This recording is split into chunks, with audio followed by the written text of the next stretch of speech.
and salutations, my dearest friends. My name is Samantha, and today I'm going to be doing an author binge video, which means I take one specific author and read a bunch of their books and their backlists. And today we are going to be trying out Emily Rath.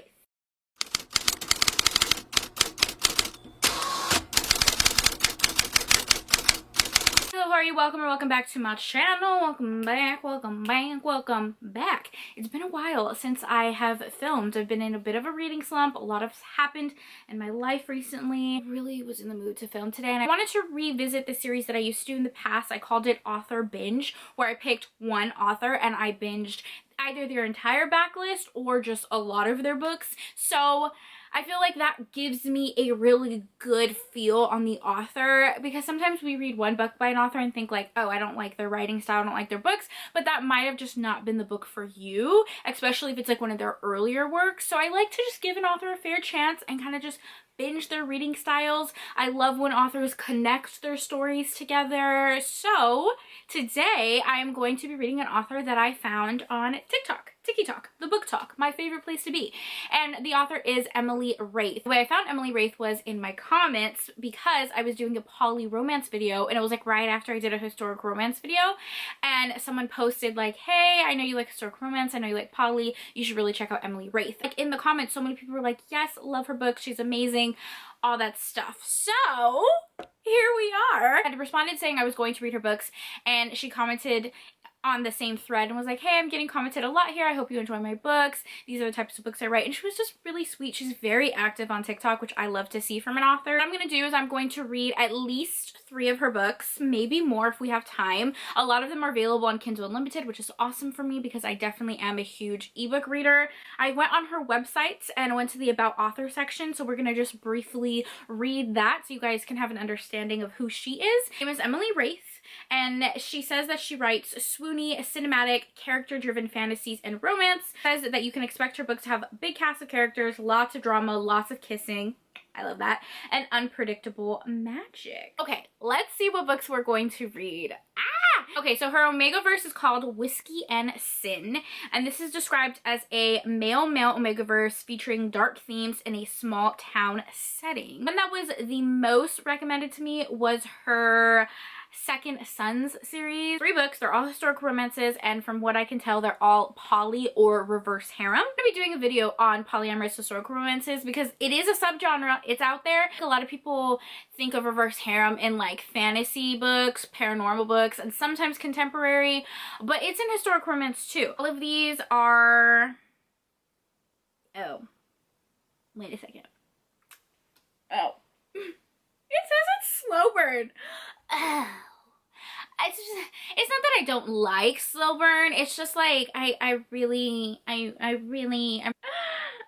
hope it's not that slow burn. Okay, whatever. Get over it, Samantha. And then her new release that she's promoting a lot right now on her TikTok, and I just love seeing her reacting to like all the hockey videos, is a hockey romance. A reverse harem hockey sports romance.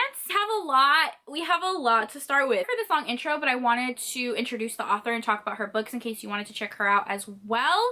I will chat with you guys when I finish the first book, so I'll see you later. Hi, hello. How are you? How are you doing?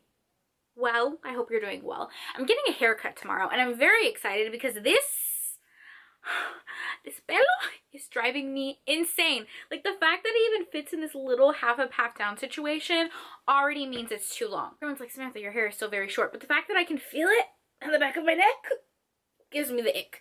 Okay, anyways, hi, I finished an Emily Rath novella. Where's my phone? Because I forgot this name of the book. Started with the novella. It is called That One Night, and it's a prequel novella to her Pucking Around series, which is the hockey romance series that we will be hopefully finishing in this video.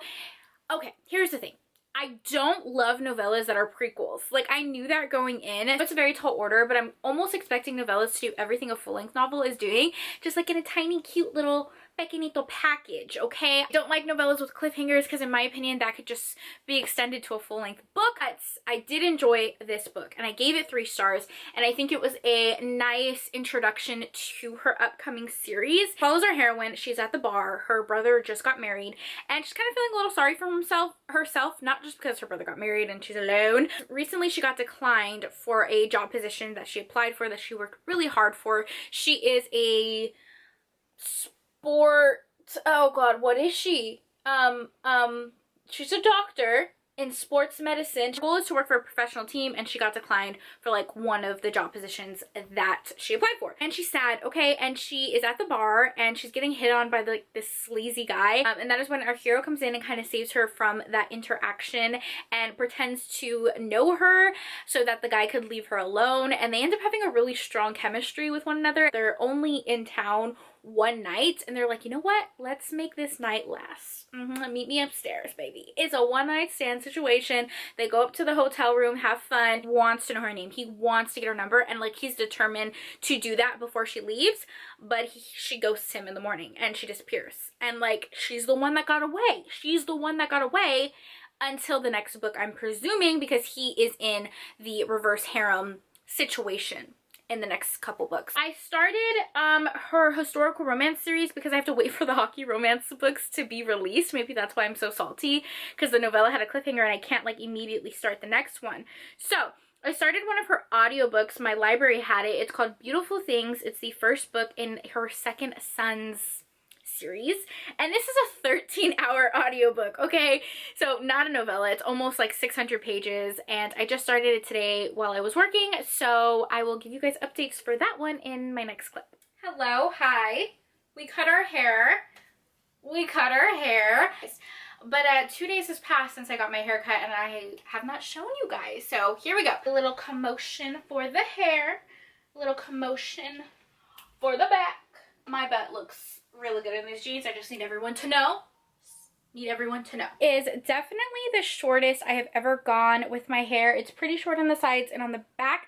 I think I've tapered the back a little more, but as far as like all around, this is definitely the shortest. I get a couple questions like, what do I ask for when I go get my hair cut?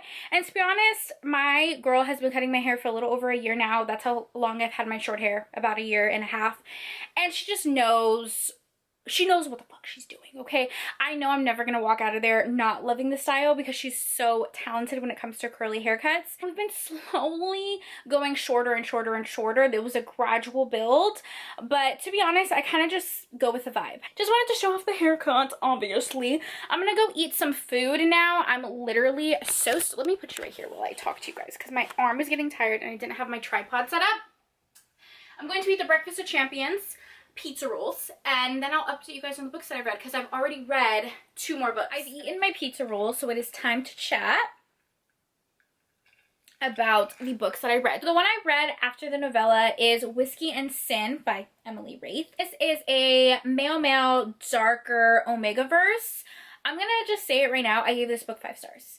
I gave this book 5 fucking stars, okay? Listen, I have read upwards of a dozen, maybe 20 plus Omega verses. I love this subgenre with my whole heart, body, and soul. I'm very picky when it comes to this subgenre. I know what I like. I know what I want. I want some ness. I want some knotting and thotting. I want a heat. If there is not a heat in an Omega verse, I don't want it. Easily one of my top 3 favorite Omega verses that I've read. I'm so happy I read this. Put into perspective, I stayed up last night till 4 in the morning reading this. And I had to work. I had to be up at 6:30. I got 2 hours of sleep because I was reading this book right here, and I don't regret a single thing. No, I don't. I'm not familiar with what Omegaverse exactly is. I do have a video explaining it and recommendation videos that I'll leave down below. Read Shifter romances. It's not that far off, where it gives very much fated mates vibes, and it is in a world where you have alphas, betas, and omegas.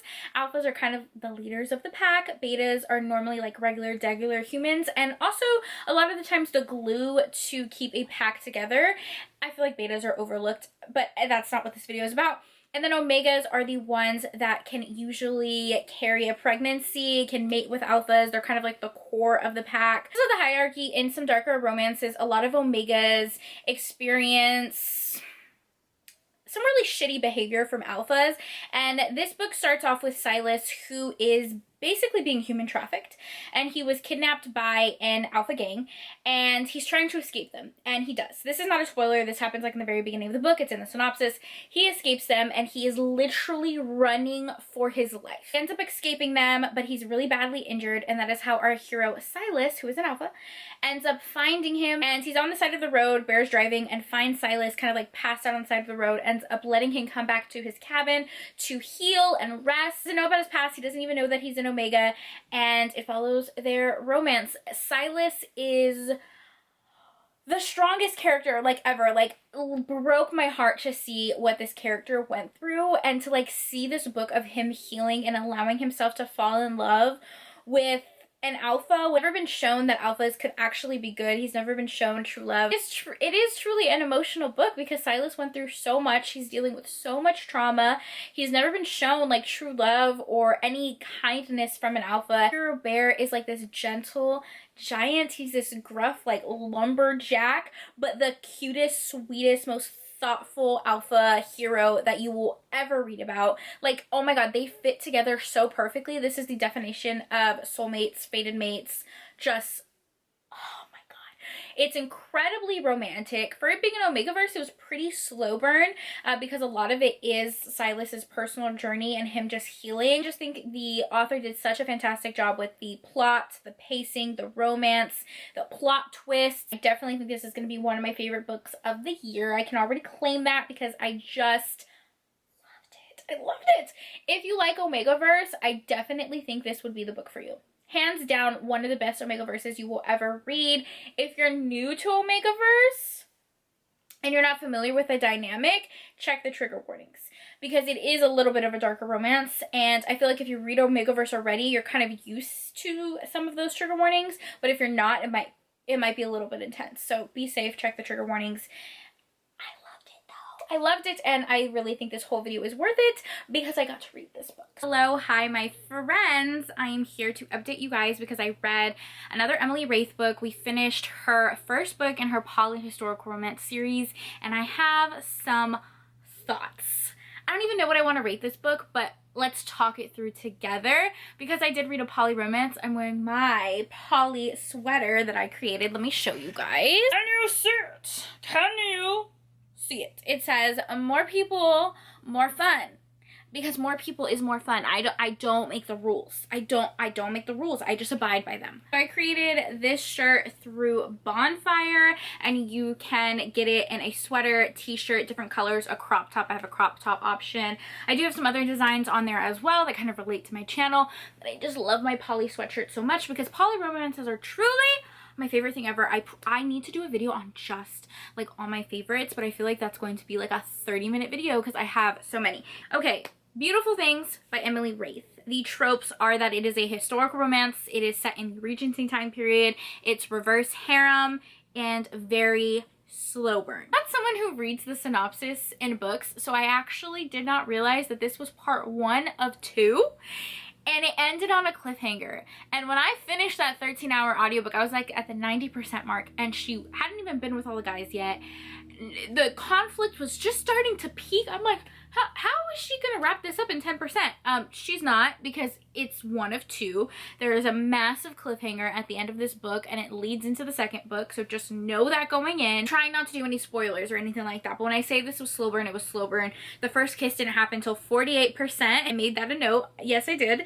And she didn't end up kissing one of the guys until 90% or 92%. So slow burn. This book follows Rosalie Harrow, who is being sent to Alcott Hall by invitation of the Duchess. And the Duchess is planning on hosting this grand ball to marry her son, the Duke. Now, Rosalie Harrow has no ties to nobility, so she's very confused as to why she's being called to this house. And she finds out that the Duchess was actually very old friends with her mother, who passed away. She's at the ball under the Duchess's care, and that's where she meets her 3 heroes of the book. So we have James, who is the Duke's younger brother, so he is the second son, although he does hold a title. I think he's a viscount. It's called the Second Son series, so technically they're all second sons. Then we have Rinley, who is in the military and he's looking to be a captain, and he is best friends with James. Then we have Mr. Burke, who has no ties to nobility but did grow up in Alcott Hall, kind of as like an adopted son of the Duchess, and he's also best friends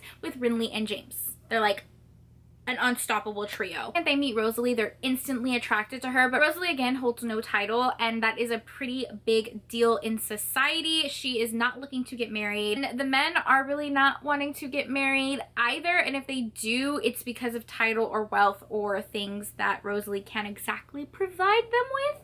So there's a lot of roadblockers in their relationship. So it follows this reverse harem, her connection with these three guys. Pro to this book, I fucking love the heroine. Like, love her. She is strong, she is independent, she is so clear in what she wants in this book, in her desires, her passions, her goals, and she really like knows her own worth and value. So Rosalie is kind of like at this place in her life where she has her own independence and is really wanting to make a life for herself, separate from, you know, nobility and titles and men and marriage, and she's just so strong in that way. I really loved her heroine, and also she was incredibly kind. Like, every character that she came across, she was so incredibly kind to. Didn't matter if they had a title. I really loved her character, and I can definitely see why the men, you know, were so drawn to her. Although she did have a little bit of that not like other girls trope, which is not my favorite whatsoever. But she really wasn't like the other girls at this ball. Like, I don't know. I liked her a lot. The men, I don't know, okay? Hot and cold. These men, like, either worshipped to the ground that she walked on, or they were, like, slut-shaming her, which I did not like whatsoever. They were so hot and cold, and with it being so long, I felt like we didn't get enough of her developing relationships with all of them. Like, there was one that I felt she was really close to and drawn to, and then the other two, I just feel like we didn't get much time with them, if that makes sense. I don't feel like it was an equally balanced reverse harem for me to really believe like, oh yes, she's gonna be in a relationship with all three of these men. At one point I was like, is this a love triangle? Is she only gonna pick one? I have a lot of thoughts. There were times that the men worshiped the ground that she walked on, and I was like, yes, get it, love that for you. Independent woman in the Regency time frame, love it. And then there was other times where they were jerks, and I was like, ma'am, you were better off without all three of them. All three of them are trash. Throw them to the side. So I'm like, I don't know. And 13 hours of slow burn and then a cliffhanger.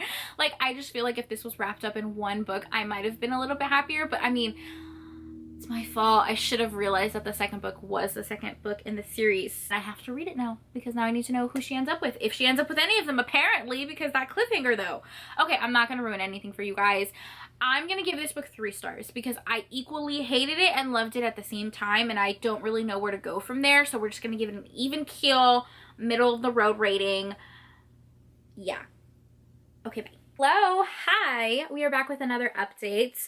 I ended up reading her hockey romance because it released and kind of paused on her historical romance. This book is so long. It's 759 pages. 759 pages. Now, I loved it. I'm just gonna go ahead and say I loved it. I'm giving it 5 stars. I think it was a gorgeous, beautiful, steamy, well-written poly romance. There's nothing I love more than a poly romance dynamic that is equally balanced, and I loved it. A poly romance between our heroine, who is a physical therapist, or no, she's like a sports medicine doctor. Yeah, I'm so sorry, she's a doctor. Dr. Rachel Price. I have to put some respect on her name. She's a doctor, and she ends up getting like this fellowship to work for this hockey team, and she knows nothing about the hockey team. It's very last minute because she's replacing someone that got injured previously. So she goes, and there she meets the hockey players. One of them is a guy that she had a one-night stand with, that she had this like cosmic connection. They had an amazing night together, and she's been thinking about for months and months and months. That's what the prequel is about, is of her meeting Jake, who is the hockey player. They meet again, and they have that cosmic connection. She also has a connection with the equipment manager. His name is Caleb, and he is Jake's best friend. And she also has a connection with the goalie, Ilmari, I think is how you pronounce his name. So it's 3 guys, one girl, a doctor, an equipment manager, and 2 hockey players all on the same team. Wild. Great, wonderful. It is a poly romance, so some of the guys are in a relationship, not all of them are. There's one guy that's only in a relationship with her, but he definitely has a friendship with the other guys and is okay with sharing. It kind of explains it on her TikTok, where it is basically 2 books combined into one. It is the story of her and 2 of the guys, and then a story of her and one of the guys, and then them making their poly romance work. And you can see that in the dual point of views. The first half really does focus on her relationship with half of them. The second is the other half, and then the third is really them all coming together and making it work. He was a huge part of this book. If you are a sports romance fan and you really like the sports aspect, huge part of this book. So well done. You can tell the author really did their research. Second book follows a different set of characters on the team. Some people might be a little turned off when they see the page count, but it goes by so quickly, and like every page counts. Every page matters. I don't think there was a bunch of fluff in there that could have been taken out. I don't think it dragged. I think a lot of the conflict was internal. It wasn't very much a lot of external conflict, but that makes sense because it's a poly romance. They're trying to figure out how they all work together. I loved it. Fucking loved it. There's really nothing else to say. I'm really loving the author. I will mention the author did say that she is exclusive to Amazon. Exclusive to Amazon. Her physical copies and her ebooks are only on Amazon. You will not find them anywhere else, and if you do find them anywhere else, they're not supposed to be there, and they're not like the full version of her book. It might be a version of her book, but it's not the full version. So just keep in mind, exclusive to Amazon. She said that the only one that you'll find an audiobook for outside of Amazon is Beautiful Things, which I did read that one. That's the only like legit one, because that one's available, I think, through the library. Not purchase any of her books outside of Amazon because it's not authentic and they're not hers, and I guess she's been having a problem with that, so I wanted to mention it in case any of you try to read her books. All right, I will update you guys when I read more of her books. I ended up getting sushi because one, my coworker was talking about it, but also one of the characters in the Pucking Around series, is it Jake? He's like obsessed with sushi, and I've been craving it ever since I read that book. So staring at the menu because I was so hungry and didn't know what I want. So like an adult, I got everything. I got this salmon roll. Yum. I got an avocado roll. Pot stickers and spring rolls. This is enough food to feed an army, but I'm an adult and I can do what I want, and yeah. Hi, hello. How are you? We are going to wrap up this video. I'm actually in the middle of the second book in her historical romance series, what is it called? Grace the Duke, which is basically part 2 of Beautiful Things, and it continues our poly romance story. I'm in the middle of it. Very long book. It's like 600 pages, and I feel like I have a good sense of the author's writing style, how I feel about the author, if I'll read from them again. So let's just wrap things up and I'll tell you my thoughts. So right now at this moment, the author has 6 books published. Out of the 6 books, I read 4 of them. I'm in the middle of one of them, and then I haven't read Alcott Hall, which is her last book in the historic romance series that she writes. Quickly brief over the ratings for the books. I kind of already went over most of my feelings. The first one is that prequel to her hockey romance series. It's called the Jacksonville Rays series, the novella where 2 of our characters out of the poly romance meet each other. This one was really cute. I gave it 3 stars. That series is Pucking Around, and this is her full-length hockey romance, poly romance novel. Some of the guys have a relationship with our main heroine. Some of the guys have like side relationships. It was such a well-balanced poly romance. I loved how bold our heroine was. I feel like this was very sex positive and it just good. It was such a good book. I give it 5 stars. And I also know that she's planning on writing a short story for like our original Pucking Around characters. When authors do that, like when they do like little side stories of like our characters at Christmas or our characters during the holidays or our characters with kids, I don't know, I just really love it. And I know she's planning on writing like maybe 5 or 6 bonus chapters. It's Whiskey and Sin, which is her Omegaverse book, and it is a standalone. This one is pretty angsty, and I have to say, out of all the books I read from her, my absolute favorite. I think this is such a gorgeous book. This is her Second Sons historic romance series, and this is a poly historic romance series. There's 3 books in total. The first one is Beautiful Things. This was the one that I thought I was going to love the most. It was the one that was the most recommended to me since I do read historic romances, and it actually was the one I liked the least. I gave it 3 stars, so objectively it was a good book. It wasn't bad. I was definitely intrigued. It was I don't know. I don't know how to put into words how I feel about this book. Reading her two poly romances, like the hockey one, I felt like was so well balanced. Every character had their own distinct voice. Though it was a long book, it was still wrapped up in one book, and I was just obsessed with it. So the historic romance one is slow burn, and I mean slow burn. Like, some of our characters don't even get together until the very end. It ends on a cliffhanger. I felt like it was a little unbalanced. I just wasn't rooting for their relationship as much as I was with some of the other books that I read by her, and I have to say I was disappointed that this was broken up into two books. For it being as long as it was, I needed more. In total, I think Emily Rath is a phenomenal author. I give her books 5 stars. I think her writing is very intriguing. I definitely can see why people recommended this author to me, and I would totally recommend her as well. If you guys enjoyed this video, let me know if you have read this author before or if you plan to read her, and what author should I do next. Let me know what author I should read their entire backlist for, and I'll do that for you. As always, thank you so much for taking time out of your day to spend time with me. It means the world to me. I hope you guys are all staying happy and healthy, and I will see you in my next video.